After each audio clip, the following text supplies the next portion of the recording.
Despite appearances, you are indeed watching the next episode of the competitive biography of Emanuel Lasker. Round number 7 of the Amsterdam 1889 tournament is when Lasker got his bye, and rather than simply skip ahead to round number 8, I figured that it would actually make quite a bit of sense to show a game played by his closest rival in this event, Amos Byrne. If you take a look at the standings just below the camera, you'll see that technically Byrne is a half point behind Lasker, but he's already had his bye this event. So another metric we can use is that Byrne has only given up a half point this event. He drew in round number 1.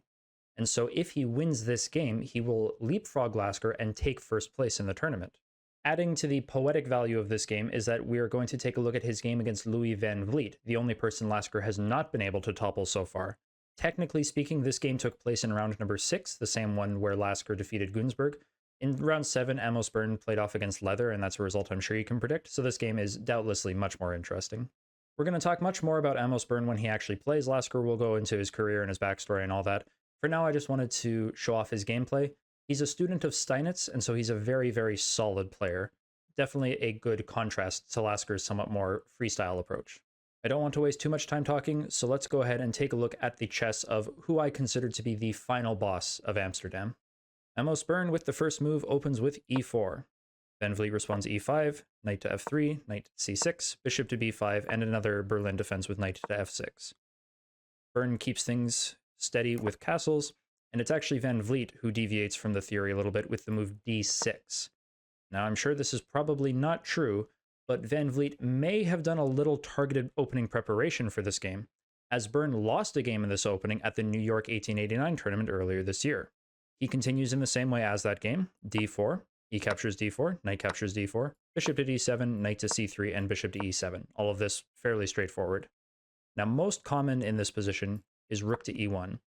And after castles, White's best success has come with the perhaps slightly counterintuitive move bishop captures on c6, b captures c6, and queen to f3. White scores very well from this position. Rather than go for this most common setup, Byrne decides to stick to his guns and goes for the same setup he played at New York. That is with bishop to e2, and after black castles, bishop to e3. Now at the New York 1889 tournament, his opponent, once again, Joseph Blackburn, played the move rook to e8, after which Byrne made a very weak move in bishop to f3. Blackburn himself wrote in his notes that had the move f4 been included first, this bishop to f3 would have been quite reasonable. The game continued with bishop to f8, and after bishop to g5, Blackburn simply played h6, and Byrne ended up moving this bishop all the way back down to c1. His pieces never found any sort of good coordination, and Blackburn would go on to win this game in only 33 moves. Now, whether Van Vliet forgot about this move, or he simply prepared something better, he deviates by playing the move knight to e8. This move is a novelty, and so it's as of move 9 that the players are playing a unique game. Regardless of Van Vliet's intentions, Byrne does improve on his New York game by playing the move f4. Now the onus is on Van Vliet to deal with this fairly significant space advantage.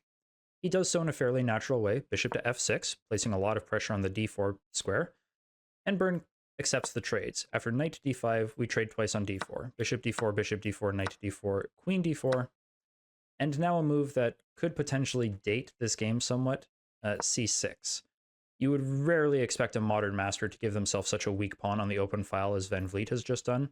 He does justify this in a little bit, but it's still a little bit positionally awkward. The tournament book endorses the move bishop to c6, but this knight is not going anywhere. White is simply able to play c4 and cement that thing. Knight to f6 is probably the best move. White can trade here and damage the pawn structure, but trades are always going to be benefiting black regardless, so knight to c3 is probably fine.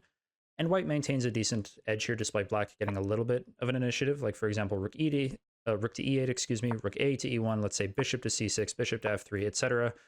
The main point is that white will never have to relinquish this pawn, so they'll keep a slight edge. The engine is recommending in this position really nothing moves for black, like h6, a5, so you can tell the position is not that exciting, but sometimes that's what the doctor calls for. But okay, Van Vliet played the move c6. The knight has to move, it drops back to e3, and now Van Vliet offers a queen trade with queen to b6. White loses absolutely nothing by taking this, and this is perfectly fine, but Byrne decides to instead play rook a to d1. Van Vliet trades queens, queen d4, rook d4, and now c5. The rook gets kicked back to d2, and now bishop to c6. Okay, you gotta go after this pawn. Bishop to f3, and now a very clever move that I didn't fully consider the strength of when I was first going through this game, knight to f6. This gives up the d pawn, but it does allow black to get some very good exchanges in. Burn, of course, accepts here. Rook captures on d6. And now Van Vliet unfortunately miscalculates a little. He plays bishop captures on e4. Knight captures on e4 is the correct way to take this. If you trade here, then okay, we're simply going to be perfectly even. There's nothing to talk about. And if this rook retreats, let's say to d3, then black gets to throw in the move f5, and suddenly black has a very nice knight on a very secure outpost. It's hard to say if they fully equalized or not because white gets access to the d file first, but it's still a reasonably decent position compared to what he could possibly get. The problem after bishop captures e4, unfortunately, is I think Van Vliet didn't fully calculate or didn't fully appreciate the strength behind rook captures on f6. Now initially, this seems like a blunder. After g captures on f6 and bishop captures on e4, okay, white has won 2 pieces for the rook, but these pieces are stacked up awkwardly, and rook to e8, very strong, either rook to e8. The problem here is that white is just in time with knight to d5, and if you take your piece here as black, knight f6 comes, wins the rook, and white simply goes into the endgame up a piece. Simple as that. So Van Vliet is forced to play bishop captures on f3, but now simply rook to f5. The bishop is still under attack, it's got to move back to c6, and Burn is able to simply gobble up this pawn here on c5. So with that, Burn now gets to play an endgame up a pawn. He's considered one of the more solid players of the British cohort, as anybody who studies under Steinitz would be, and so Van Vliet is the one, again, who needs to come up with something drastic to shake things up. He starts reasonably enough, rook f to e8. Let's poke the knight, king to f2, and now rook down to e4, hitting the pawn. g3 defends, and now rook a to e8. Fairly straightforward stuff, but necessary nonetheless. Now, Burn defends this knight by playing rook to c3, which is completely reasonable. Slightly more precise would be the move rook to e1. If we go with Van Vliet's next move, which is f6, now white has access to a very convenient resource of knight to g2, trading off a pair of rooks. And it's very important that white defends the e2 square, as rook to e2 check otherwise would win a piece. As it stands with rook to c3, Van Vliet, as I said, played f6 here. Now knight to g2 is not an option, but you wouldn't want to play it anyway. So rook to d1 instead from Burn. Now this is probably the last point where I think Van Vliet can reasonably get some action going with something direct like the move g5. Trading here is perfectly fine, but after fg5, now suddenly black is threatening moves like rook to f8, and the king is somewhat open. There are certainly the potential to make threats, whether or not they have teeth is certainly up in the air, but something has to be done. The problem is that Van Vliet decides to simply keep things under control with king to f8, and now the player is going to a very long, slow series of shuffling. Rook to d2, a6, b3, rook 4 back to e7, rook c to d3, rook to e6, a3, rook 6 to e7. Again, very mindless shuffling. Clearly Van Vliet has no active plans, though at this point it's hard to blame him.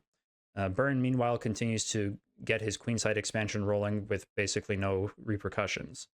c4. Van Vliet plays h6, b4, rook to e4 now. Okay, we have a weak pawn to hit, but rook to c3 simply defends.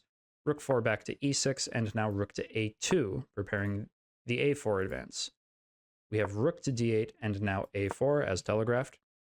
Bishop to e4, c5, bishop to c6, and now rook to b3, again, getting the b5 square under control. Now this move might look a little bit awkward initially as you've put the 2 rooks on the same diagonal. Bishop to d5 is not a threat here. White does have the option of trading here, and the rook endgame should be better for white, but I mean, all rook endgames do have some drawing tendency. But simplest here is to just play the move rook to d3, and no matter what black does, they're simply lost. Bishop captures on a2 runs into simply rook captures on d8, and these queenside pawns are about to fall. And rook captures on e3 runs into rook captures d5, rook captures d5, and king captures e3, and white's active king makes this endgame very easy. So bishop to d5 is off the table, therefore Van Vliet continues sitting, bishop to e4. Okay, we have b5, and now rook to c8, again, poking the weak pawn. Rook to c3 defends, and now a trade. A captures b5, a captures b5. And here Van Vliet continues his shuffling with rook to e7. Now, it may seem a little anticlimactic, but this move, of all moves, is a blunder. Of course, it's hard to recommend a neutral shuffling move in this position, but the problem with this is that black really wants another piece to be sitting on the e7 square. So I guess of all the times in the video, this is probably the best one where I would want you to pause the video and see if you can drum up the sequence that Amos Burn played here to really give him just an unlosable endgame. All right, 3, 2, 1. The first move, since this is a puzzle, is perhaps a little bit on the obvious side. Knight to c4, giving up the extra c-pawn. Now the justification here is that if rook captures on c5, rook to a8 comes with check. If you block here, then we're simply going to trade on e8 and knight to d6. Forks picks up the bishop, game over. If the king had access to the e7 square, then there would basically be no danger. As it stands, he has to go to f7, and again, knight to d6 comes with a fork. If king to e6, then again, we're simply going to win the bishop, whereas if king goes to g6, then we're able to take the knight here on c5. Excuse me, the rook on c5. Regardless, white is just up a piece and completely winning. If you don't take the pawn here, then regardless, knight to d6 will come, and this knight is obviously going to be incredibly powerful. So Van Vliet stops this with rook to e6, and now this is perhaps the move that you needed to be a little bit more deep to see. Burn played the move knight to d6 anyway. Now again, I don't know if Van Vliet simply didn't calculate far enough, or if Burn calculated just a little bit farther. The point is that after rook captures d6, c captures d6, and rook captures on c3, it seems like black has won material, but rook to a8 with check. And again, the e7 square is taken, so king to f7, and now d7. The queening square is guarded, so black has to play rook to d3, and after d8 creates a queen, rook captures d8, and rook captures d8.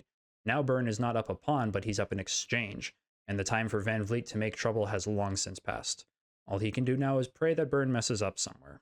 So f5, simply cementing the bishop, and now king to e3.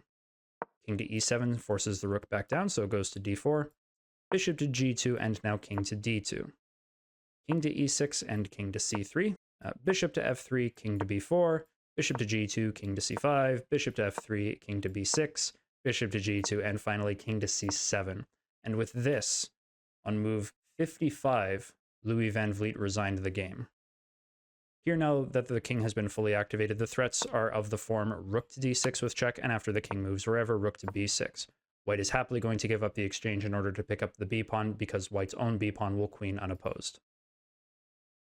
So this is definitely not the most exciting game we've ever shown, and that's kind of the point. Burn is not a very exciting player.